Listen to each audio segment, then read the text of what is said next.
¿Qué tal? Qué bueno que nos acompaña en esta ocasión. Vamos a platicar con uno de los más reconocidos economistas del país, maestro incluso de algunos de los secretarios de Estado a nivel nacional del gabinete del presidente Andrés Manuel López Obrador, el exrector Alejandro Mungaray Lagarda. Los dos fuimos compañeros en la Universidad Autónoma de Baja California y me da mucho gusto platicar hoy con Alejandro. De economía vamos a platicar, la economía del país. ¿Cuándo se puede recuperar la economía de Baja California, la pérdida de empleos? Para empezar, las primeras opiniones que le pido a Alejandro sobre este tema. Okay. Bueno, buenas tardes, mi estimado Toño. Muchísimas gracias por la oportunidad de platicar sobre los temas de economía que tanto le interesan a la gente, sobre todo en estos tiempos de prolongación de la pandemia, ¿no? Más allá de lo que se pensaba. Sin darle vuelta a las cosas, hay que reconocer que llegamos a principios de año con un escenario muy agotado en términos económicos. Ya se veían vestigios, ya se veían elementos de decadencia de los niveles de crecimiento. El año pasado, el 19, fue un año de mucha contención de expectativas, suspensión de proyectos, un ambiente de incertidumbre diferente que llevó el nivel de crecimiento a un nivel más bajo. Muchos economistas dijimos que finalmente no haría mucha diferencia porque los niveles previos siempre habían sido bajos, ¿no? Que el problema más agudo del país no estaba necesariamente en el crecimiento, sino en la forma de distribución de los frutos del mismo. Sin embargo, la pandemia detonó muchos elementos que han hecho más grave el problema de lo que estaba, de forma que la contención del gasto público, la reestructuración de muchas dependencias no se completó y simple y sencillamente no se concertó un plan contracíclico, ¿no?, para efectos del escenario económico negativo que hemos recibido. Habrá que decir en justo equilibrio que el crecimiento negativo de este año, que podrá oscilar entre 7 y 10%, y eventualmente algunos dicen que más, dependiendo del pronóstico, no es un fenómeno mexicano, va a ser un tema generalizado. El mundo se va a reducir en tamaño de su economía en alrededor del 15% más o menos. Pero se dice que México no ha hecho nada para que la caída sea más profunda. La verdad de las cosas es que hay otros mecanismos invisibles en la economía que han evitado que la economía sea más profunda, y tiene que ver con un sesgo de clase social que ha habido en la economía de hace mucho y que hoy, la semana pasada precisamente, se revela de nuevo con la salida de los censos económicos, ya la presentación oficial de las primeras cifras oficiales, y que te dice que el 95% de las empresas o los establecimientos económicos de este país son microempresas.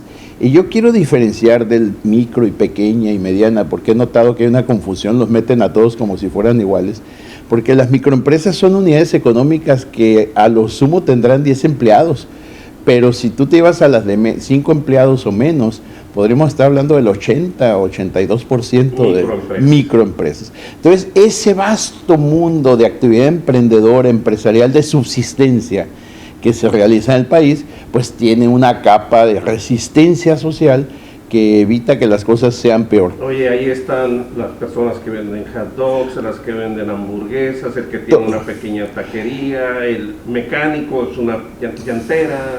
Todo aquel ser humano que se piense a sí mismo como que su destino no es ser empleado de muy bajo salario.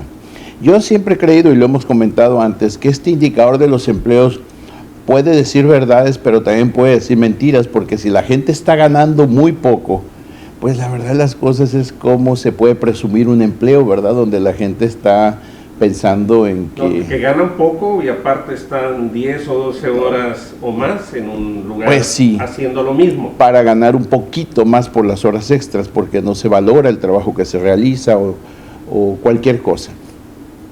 Uno de los temas de estos censos económicos es que para el 2018, y también te puedo explicar por qué estamos en la situación política y social de la que estamos, es que cuando se hace el censo, son los censos económicos 19 con información 18,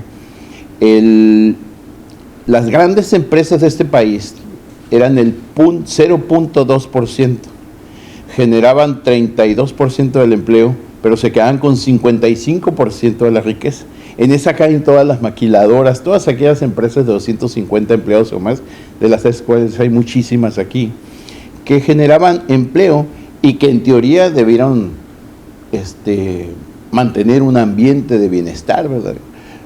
Lo cierto es que la gran economía mexicana ya hoy, en 95% está compuesta por estas microempresas de subsistencia. ¿Qué pasa con estas microempresas? Pues que resisten. Muchas de estas empresas difícilmente se dedican a hacer ganancias, como el concepto típico que nosotros conocemos, ¿no? Básicamente resisten generando ingresos para salir de la pobreza, para contener sus precariedades, para completar el gasto, en fin, para cualquier cosa que no tenga que ver con el... Bueno, aunque algunas de estas microempresas se han hecho grandísimas empresas.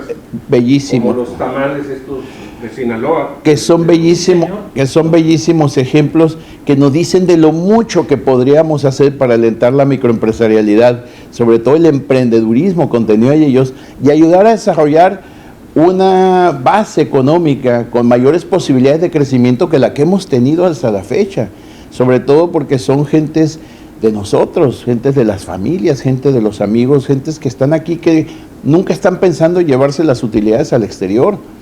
Entonces este tipo de economías pues son diferentes.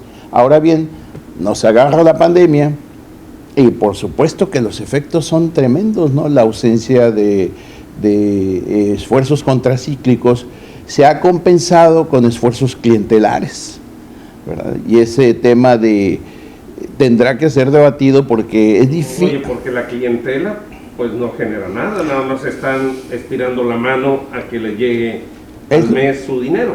Muchos economistas sociales están en este tema de la confusión porque dicen, bueno, al final de cuentas se protege a la pobreza, pero al mismo tiempo hay que reconocer la ausencia de apoyo institucionalizado al mundo microempresarial, pues no va a redituar el impacto económico que necesitamos. Bueno, a mí por ejemplo, esta semana desapareció la Subsecretaría de Desarrollo Tecnológico de la SCT. Uno de los objetivos era la inclusión y el apoyo para las micro y pequeñas empresas. Y el Internet para todos. Para el Internet para todos, y eso me parece que no es una buena idea. Mira, como idea no está bien, no es una buena señal, pero esperemos por el bien de todos que la función del Internet para todos y el apoyo a las microempresas no hayan desaparecido. Muchas microempresas están subsistiendo por las ventas virtuales, ¿no? Por las ventas por Internet. Y muchas de las actividades se mantienen gracias a eso. Oye, tú como economista, Alejandro, y que conoces bien a Keynes, que dicen que le envió una carta al presidente Roosevelt, Delano Roosevelt, que admira mucho el presidente López Obrador, en la que le dice, presidente, no es conveniente que en estos tiempos de crisis se apliquen medidas de austeridad al gobierno, sino al contrario, el gobierno debe invertir más en la obra pública y no debe andar con medidas de austeridad, que es lo que está haciendo el gobierno mexicano. Algunos le llaman el austericidio o austerinato. Voy a poner, el comentario que te voy a hacer es una anécdota, pero lo voy a poner en justicia. Hace mucho, o hace relativamente poco, mucha gente que quiso hacernos pensar que la economía de mercado era la economía del privilegio. Creo que ese fue un error y creo que tuvo sus consecuencias sociales clarísimas. Hoy también hay quienes quieren hacernos pensar que la economía de la austeridad es la economía del bienestar. Y eso es otro error que puede causar los mismos efectos o consecuencias sociales. La anécdota respecto al caso es que posterior a la negativa del presidente Roosevelt a Keynes y la pues no tomada en consideración un buen consejo, la crisis del 29 se alargó hasta los 40 y tantos, 30 y 41 precisamente. O sea, el pueblo norteamericano y muchas partes del mundo sufrieron muchísimo por esta política austeridad. Ese capítulo ya lo vivimos, por eso existe la palabra austericidio. Y caso curioso, el gasto público, que después se convirtió en parte de una doctrina económica importante, que es el keynesianismo, se desató con motivo de la Segunda Guerra Mundial y la necesidad de financiar con recursos públicos la participación de Estados Unidos en la guerra. Fue la guerra y no la racionalidad económica de los gobernantes la que llevó a la posibilidad de implementar políticas de gasto público y recuperación económica. Así como en el 2008 dijo Felipe González que había que replantear el papel del Estado, el mercado y la sociedad, ¿crees que se debe replantear hoy con estas medidas de austeridad? Yo digo que sí. Yo creo que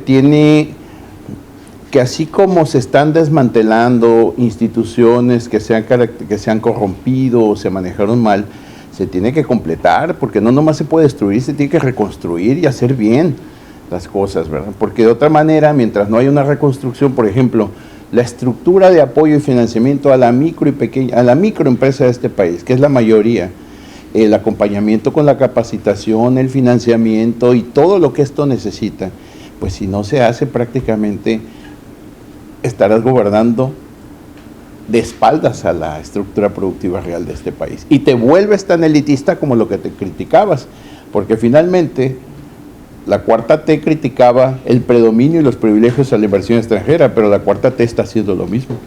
Gracias, Alejandro. Vamos a seguir platicando. Sí, señor. A tus órdenes. Muchas gracias.